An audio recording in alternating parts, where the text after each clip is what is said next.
You're a Titan, King.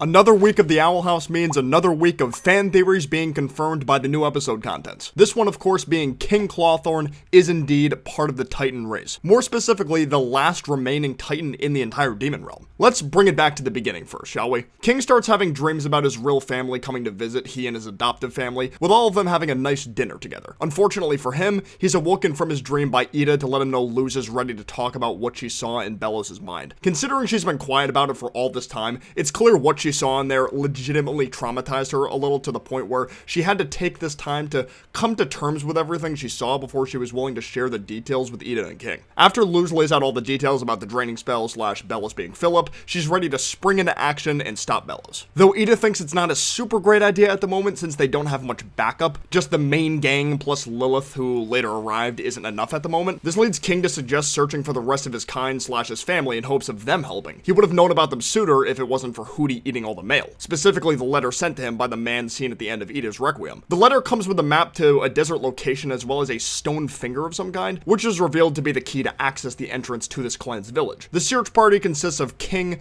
Luz, and Hootie, while Ida and Lilith stay behind to brainstorm big picture ideas to stop Belos. The search party gets to where they need to go via the Selkie-Damas pirate ship from the episode's Separate Tides. According to the captain, his crew no longer works directly under Hunter, which makes sense since even if Belos hasn't found him yet, which I highly doubt he has, he can still dismiss him of his duties in the Coven. On the topic of this crew, I want to retract a statement I made about Belos finding beasts for the Collector, specifically the Selkie-Damas. The Selkie-Damas hunt was more likely used for Belos to have spare ingredients for another Grimwalker in case of something happening with Hunter, since according to the Grimwalker book, one would need Selkie-Damas scales to make one. The island they arrive on looks to be in the shape of the Titan's hand, or at least part of its hand, with the main drawing point of the island looking like a giant finger. Once they use the stone finger to access the gate, the three of them are transported to the other side of the world, essentially, with a whole different set of Titan's bones covering this vast landscape. If you look close enough, the set of bones from this Titan are the same bones seen in the Owl Beast memories with the Collector chasing it. I'll get more into the Collector in a bit, but I thought that was a cool detail. They're eventually greeted by the same man who sent King the letter, to which he reveals his name is Tarek. He's not King's father, but the tribe he's a part of is a clan of Titan trappers / hunters. Considering what I said at the start of this episode, I think y'all can tell where this is gonna go.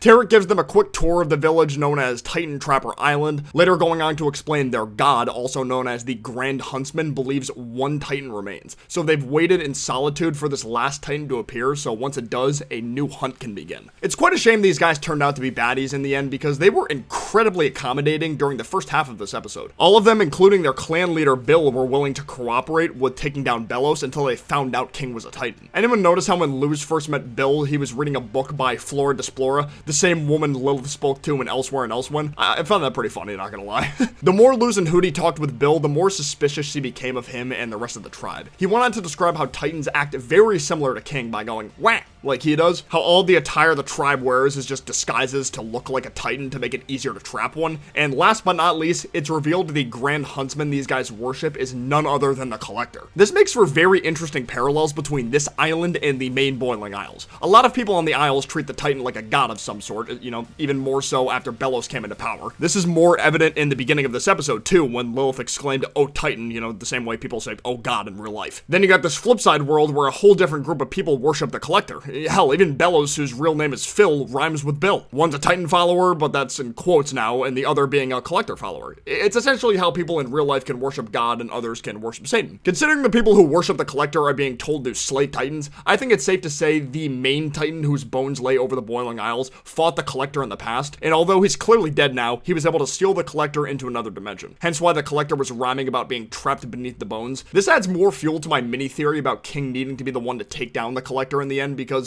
to me it feels like the series is building up the Titan race being sworn enemies of the Collector, being the only ones powerful enough to stop their chaotic behavior of hunting down demons / general destruction. I'm sure it was easy for people to tell something was up with these guys from the get-go too, considering all the decor around the island consisting of moons and suns, which are the main design aspects of the Collector. Luz and Hootie try to make their way out of Bill's chamber once they catch on to who they really are / who King really is, but Bill also gets suspicious of King himself, mainly after hearing King make his wah sounds outside. Later we see Tarek and King bonding some more, even King asking Tarek to play catch with him. It's so sad how this little guy, he just wanted a family. Even treating Tarek as a father figure since his real father is gone. It's so sad how these guys just ended up betraying him. It was a full-on betrayal because Tarek found out via phone bird that King was a Titan, but continued to act friendly with him. Cut to King's pretend induction into the tribe where Tarek explains that the Grand Huntsman can be released from his prison with now King present. This prison door looking exactly like the one Philip Woodabane found in the Boiling Isles back in the 1600s. The difference between the two is the one these guys have is cracked down the middle. This leads me to believe there are two different gateways in order to make contact with the Collector,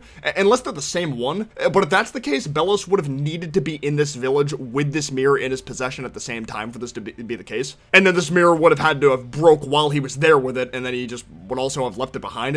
This feels very specific. I like the idea of there being two, since the Collector has the moon and the sun for his design, representing night and day, so it would be fitting for the main Boiling Isles to have one, while the other side of the world has their own. King uses the torch given to him to light the Collector's tablet aflame, which results in what to me looked like the Collector being able to get inside King's head for a brief moment, laughing maniacally while doing so since he was able to hear his laughter. Plus, Tarek said a connection was made when King did this. I feel like this is going to be extremely important come the Season 2 finale, King's Tide. Not only will the Day of Unity be taking place, but I think it's safe to say the Collector is going to make his move as well. And based on all the fan art I've been seeing on Twitter, it seems like everyone believes the Collector is going to possess Luz, since the drawing of the Collector Dana did on her charity stream has a very striking resemblance to Luz, with not only the hairstyle, but the purple hoodie too. Imagine if King's Tide just cuts to the credits right after Luz becomes the Collector. How insane would that be? King's fake ritual continues with Bill trying to backstab him, only for Luz to save King with an invisibility glyph. However, King is very upset about this at first because he still genuinely believes these guys are his family. He knows Luz is eventually going to have to return to Earth, so he wanted to prepare for a world without Luz in it. But a chase eventually ensues between the Titan Trappers and the Owl Gang. King attempts to break up the fight, revealing what Tarek and the rest of the tribe's faces actually look like. They more or less look like normal witches, just with mark/face paint related to the Collector on their faces. Tarek in particular having the same half blue, half orange face as the Collector sketch Dana did, which I think is meant to foreshadow how the Collector is going to look if it's got its physical form back, you know, via Luz. I love how the parallels between Bellos and Bill continued more, with Bell lying to his tribe, saying how he alone would be granted glory instead of the entire tribe, even Hootie wondering if Titans are actually evil. Bill lies about what the Collector says to his tribe, while Bellos lies about what the Titan is speaking to him. It's great. The gang is able to not only escape, but prevent the Titan Trappers from following them thanks to King's Titan Yell breaking the portal. He continues to ponder about what the symbol on his collar means while looking at the bones of the main Isles Titan. Part of me wonders if the collar he possesses is supposed to be something similar to the Collector's Crescent Moon tablet, but for Titans. Either that, or it's another object required to release the Collector from its prison for good, and that's why it was left in King's care so nobody else can get it.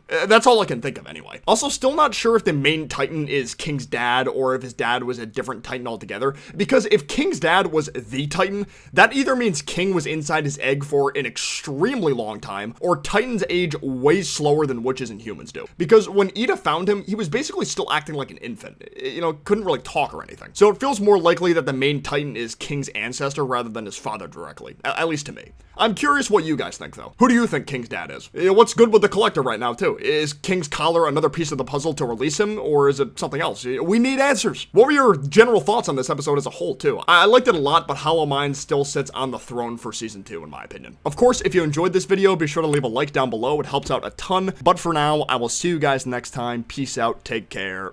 Bye-bye.